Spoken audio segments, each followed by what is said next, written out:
Hello everyone, Rotary Swing Tour Master Instructor Craig Morrow here.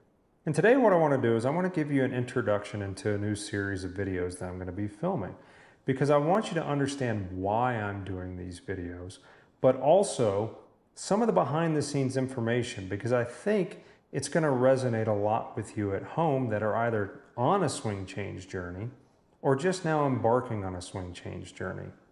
I need to give you a little bit of a background info though. I'll keep it as brief as I can, but I really want you to understand the full picture. I've been working for Rotary Swing for about a decade now, and in that decade I've probably only played about 20 rounds of golf. In the last 4 years I've played about 4 rounds and practiced my game even less. Sadly, when you're in the golf business, you never really get to kind of play or practice, and when you're not doing swing reviews or teaching on the lesson tee, you got to get away from it. You kind of have to turn the brain off. But with that, my swing has kind of fallen a little bit to the wayside. Some of my older movement patterns have come back, and some of the components that I worked very hard on have deteriorated, and quite frankly, I'm not happy about it. It's my own fault. I didn't keep maintenance on it, but life and work gets in the way sometimes. So I need to get my game back in shape, because I'm kind of like somebody that bought a car and put it in a barn for 10 years and then expected it to just be exactly where it was on day one. You got to kick the tires, you got to change the oil, you got to take it out on a test drive every now and then if you want it to work like a well-oiled machine. Because before I started working for Rotary Swing, I was a student of Rotary Swing. And I built a fundamentally sound swing that I knew would serve the purposes of what I like to do on the golf course, which is have fun, hit it far, and not practice a whole lot. I used to like to practice a whole lot, but that kind of changed over the years. And I wanted a swing that depended less on timing and more on efficiency, and that's what I did. But some of my older components have reared their ugly head, and I need to get them back. The problem is, I also have another compounding issue. In October 2021, I was involved in a dirt bike accident. During that accident, I sustained 19 fractures. I fractured my left hip, I fractured all the ribs on my right side, I fractured my transverse process L1 through L5, and my right collarbone.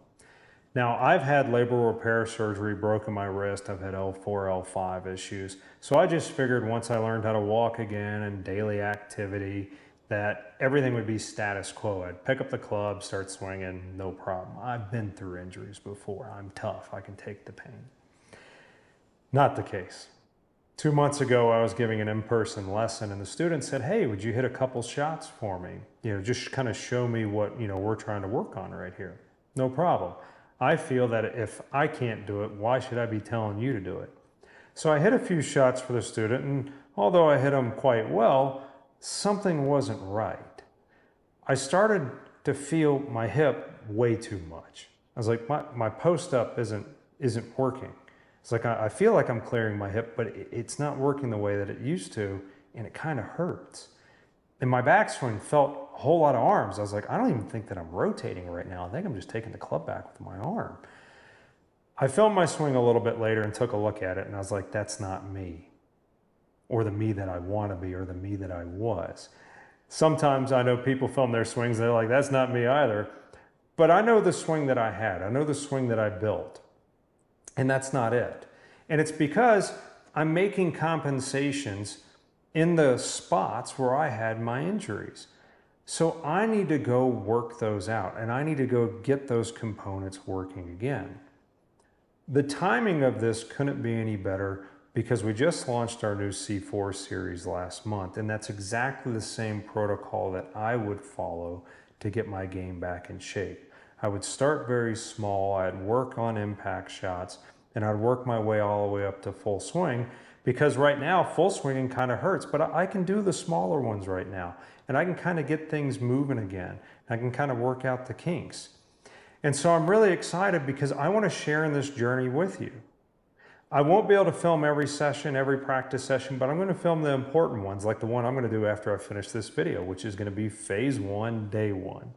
I'm going to try to keep the language as PG as possible. I'm pretty colorful, so I apologize if something comes across.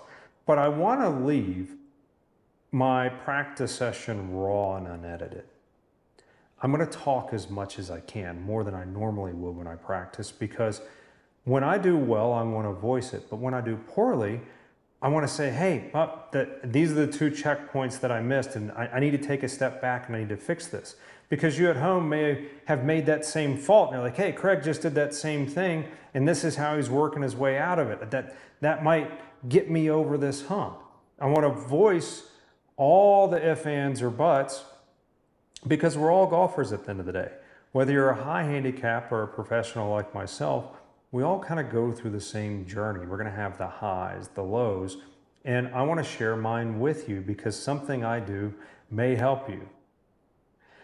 Or this may just be something entertaining. Might be the most boring thing you've ever watched. I don't know. We're going to tweak it as we go if we need to. But I want it to kind of be raw and unedited so that you can see what I'm going to have to go through to get my game back in shape. The cool news about this is, even with me being a golf instructor, I don't have to coach myself. Because with the launch of our AI, the AI is going to tell me when to move on. Because I'm going to input my data and the AI is going to say, hey, Craig, you're doing great, keep progressing, or hey, look, you need to get your butt back on the practice tee and keep working at it. Because it's going to determine whether my rep quality and my rep quantity is good enough to stack new components. I'm going to let it choose my journey because I still don't have all the time in the world, life and work, to be able to practice, but it's going to allow me to practice at the pace that I need, and it's going to tell me when I need to move on and keep challenging myself. So I hope you enjoy this new series, and I apologize for the long-winded introduction, but I think that a lot of you at home can understand where I'm coming from. That maybe you had a good golf swing and then life hit and had some kids, got a new job, and then when you started picking up golf again, you weren't quite the same, and so you're trying to get back. Or maybe you were injured and things just don't feel quite the same anymore, but you want to play to the level that you once did. That's the boat that I'm in. So enjoy this video series. I'm going to put out as much as I can and as many as my practice sessions, and I'll see you out there in the trenches. I'm a little nervous though, because I haven't hit balls like this in a long, long time, so it could be quite interesting.